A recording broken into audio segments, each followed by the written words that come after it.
Hello, I'm Janet, and my topic is the effect of recycling on biodiversity.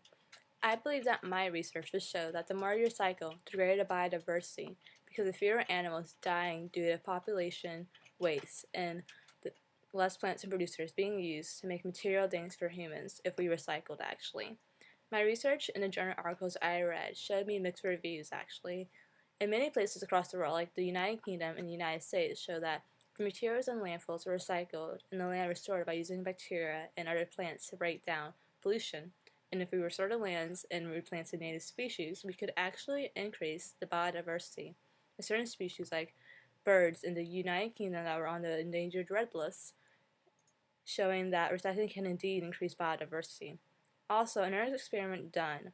showed that recycling the material through compost and using it to fertilize the ground can also increase biodiversity in the grasslands, where many species traveled to after many plants grew with the recycled compost and helped increase the biodiversity in the area. This was a major research project done because many of the species were dying out due to the fact that humans and anthropogenic means had ruined their homelands and they didn't have anywhere else to go.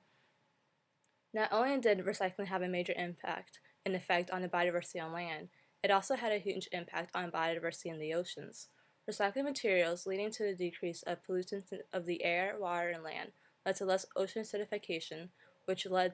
originally led to the deaths of many animals that cannot live in toxicity that ocean acidification leads to. Recycling led to greater levels of biodiversity in the oceans this way.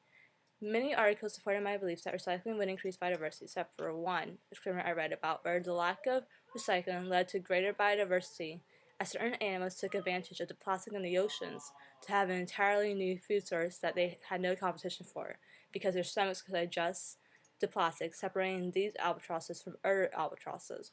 From my research and the research of scientists, recycling does have an effect on biodiversity, but it has yet to be said whether it is a positive or negative correlation because it really does depend on the situation that we're in.